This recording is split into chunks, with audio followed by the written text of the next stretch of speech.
আমি এই মুহূর্তে দাঁড়িয়ে আছি ঢাকার অভিজাত এলাকা গুলশান 2। আমার পেছনে এই যে বাড়িটি, এই বাড়িটি একটি গুরুত্বপূর্ণ বাড়ি বাংলাদেশের এই মুহূর্তে বাংলাদেশের রাজনীতিতে। তার কারণ এই বাড়িটা হচ্ছে বিএনপির চেয়ারম্যান তারেক জিয়ার মানে দলীয় অফিস।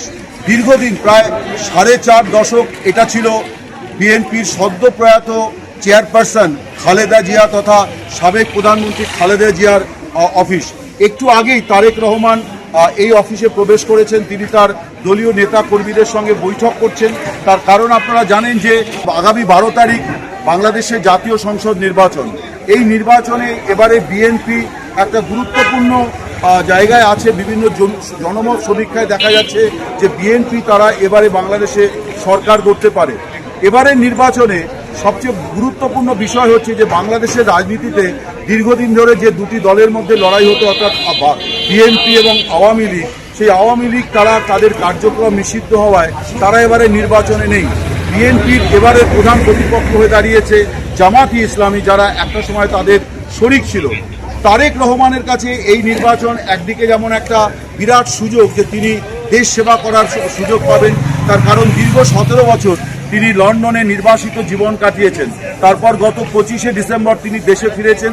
এর 5 দিনের মাথায় একটি মর্মান্তিক ঘটনা ঘটেছে যে খালেদা জিয়া, দীর্ঘদিন ধরে যিনি বিএনপির মুখ ছিলেন এবং বাংলাদেশের সাবেক 3 বারের প্রধানমন্ত্রী খালেদা জিয়া, তিনি প্রয়াত হন। এই রকম একটা শোকাবহ পরিস্থিতির মধ্যে দলের দায়িত্ব কাঁধে এসে পড়েছে তারেক রহমানের।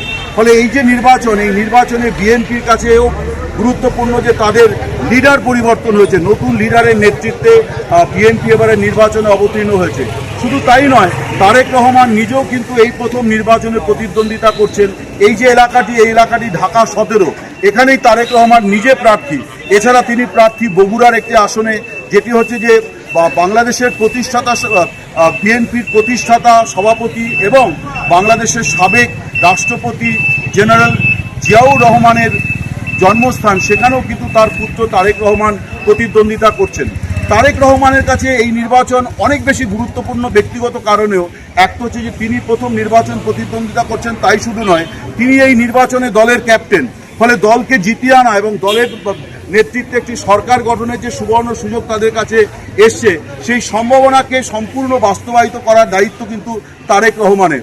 এটা রাজনীতির ইতিহাসে এই ধরনের ঘটনা খুব সামান্যই আছে, যেখানে দীর্ঘ 17 বছর পর একজন দেশে ফিরে তিনি এইভাবে দলের দায়িত্ব নিয়েছেন এবং দলের কাণ্ডারি। আমি গতকাল ঢাকাতে দুধধোয়া বালুর মাঠে আমি একটি তার জনসভা কভার করেছি। সেখানে আমি দেখেছি যে নানা বয়সের মানুষ, তরুণ তরুণী থেকে শুরু করে বৃদ্ধ বৃদ্ধা, তারা দীর্ঘ সময় অপেক্ষা করেছিলেন তারেক রহমানের বক্তব্য শোনার জন্য। কি বলছেন তারেক রহমান? না, তারেক রহমান বলছেন যে একটা নতুন বাংলাদেশ তিনি গড়তে চান। সেই বাংলাদেশ হচ্ছে অন্তর্ভুক্তিমূলক, সেই বাংলাদেশ হবে সকলের জন্য এবং সেই বাংলাদেশে তিনি বলতে চাইছেন যে সকলের জন্য খাদ্য, বস্ত্র, বাসস্থান। বিএনপি তাদের ইশতেহারে বলেছে যে 1 কোটি হাতে কাজ, অর্থাৎ সব হাতে কাজ তারা দিতে চায়। তেমনি যে বেকাররা, শিক্ষিত বেকার, তারা যতদিন না তাদের কর্মসংস্থান হয়, তাদের জন্য একটি বেকার ভাতার কথাও কিন্তু বিএনপির ইশতেহারে বলা হয়েছে। তারেক রহমান বারবারই বলছেন যে বিএনপির যে প্রতীক, এই যে ধানের শীষ, তিনি বলছেন এটা শুধুমাত্র ধান বা এটা শুধু এগ্রিকালচার নয়, এটা হচ্ছে প্রগতির প্রতীক, উন্নয়নের প্রতীক। ফলে তারেক রহমান একটা শুধুমাত্র যে বাংলাদেশের রাজনীতিতে নতুনভাবে সশরীরে আবির্ভূত হয়েছেন তাই নয়, তিনি কিছু নতুন কথাও রাজনীতিতে নিয়ে এসছেন। আরও একটি বিষয় দেখার যে এই নির্বাচনী প্রচারণায় তিনি কখনোই কোনো ব্যক্তি আক্রমণে যাচ্ছেন না। তার যে প্রতিপক্ষ, প্রধান প্রতিপক্ষ জামাতি ইসলামীর আমির শফিকুর রহমান, তাকেও তিনি ব্যক্তি আক্রমণে যাচ্ছেন না, বা সাবেক যে দল যারা দেশ থেকে ক্ষমতাচ্যুত হয়েছে তাদের সম্পর্ক তিনি ব্যক্তিগত আক্রমণে যাচ্ছেন না, যেটাকে অনেকে মনে করছে যে বাংলাদেশের রাজনীতিতে নির্বাচনী ময়দানে একটা নতুন সংস্কৃতি তারেক রহমানের হাত ধরে বাংলাদেশের রাজনীতিতে আসছে। ব্যক্তি আক্রমণকে এড়িয়ে গিয়ে তিনি তীব্র আক্রমণ করছেন সাবেক শাসক দল এবং আজকের বিরোধী দলগুলিকে।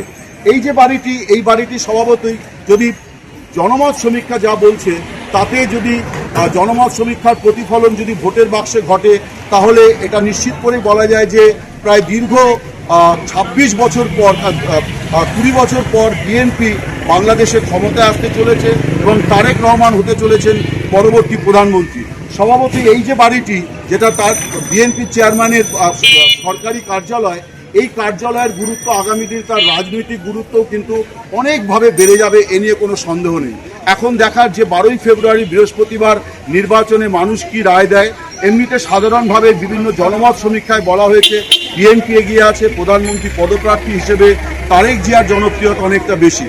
এবার এই সমস্ত সমীক্ষা জরিপের প্রতিফলন কিভাবে হয় ভোটের বাক্সে, সেটাই দেখার জন্য অধীর আগ্রহ।